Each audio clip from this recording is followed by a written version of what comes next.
welcome back to another episode of On the Level. My name's Ray LaFerrier.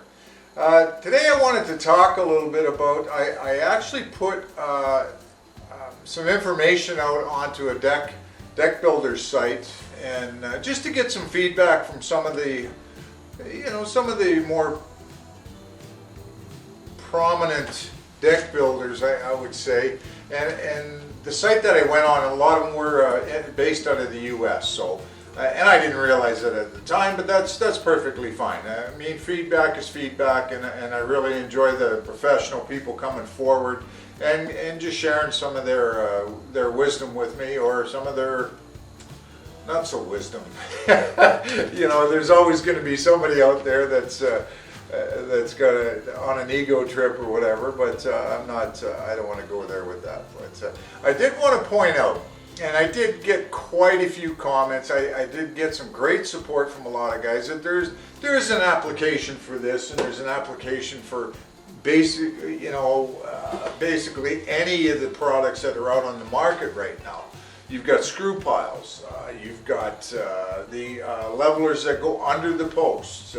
There's a few different products out on the market, and they all have their place. Not every deck is going to use screw piles, depending on your geological location. You could be sitting on rocks, you could be sitting, who knows, like here in Manitoba, there's so much clay, Manitoba gumbo, and if you got a high water table, there's so many different situations that you run into. But one thing I do want to point out, and I have, believe me, my whole career, I spent almost 30 years traveling around the world installing multi-million-dollar printing presses.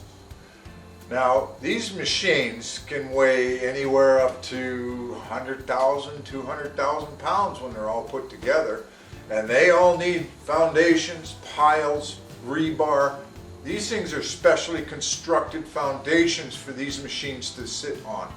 Now, in many, many cases, it's not unusual for a customer to spend $40,000 to build a foundation alone to hold these multi-million-dollar machines. Now, throughout my career, when we're leveling these machines, we use specialty levels. Now, this one here, this level itself is called a 2-sec level. Now, what it is it's 0.01 of a millimeter, so that is 0.0001/10 of a thousandth over 10 inches. So a human hair, my hair is 4,000 thick. If I put my hair under this level when I had it sitting on a machine perfectly level, that bubble would be gone. Right? That's how sensitive these are.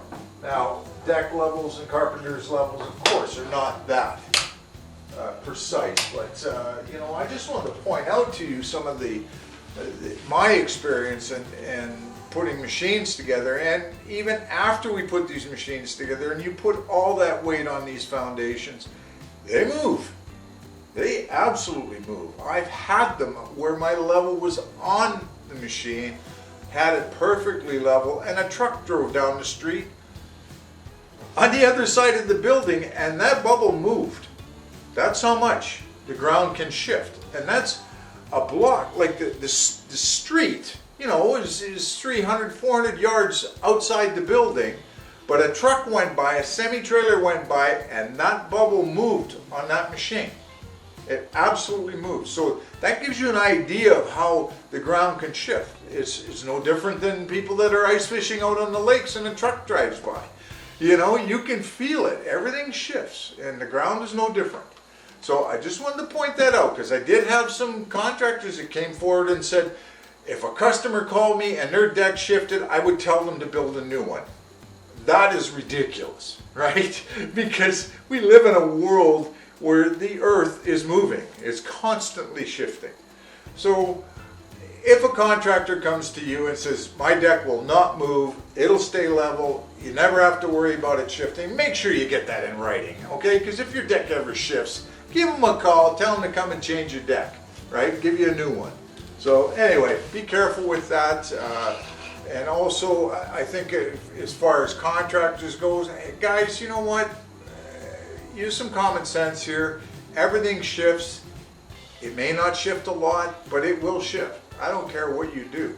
The ground shifts. I know that from experience, and I got lots of years of experience. So anyway, I wanted to share that with you. Thanks for joining me, and we'll catch you on the next one.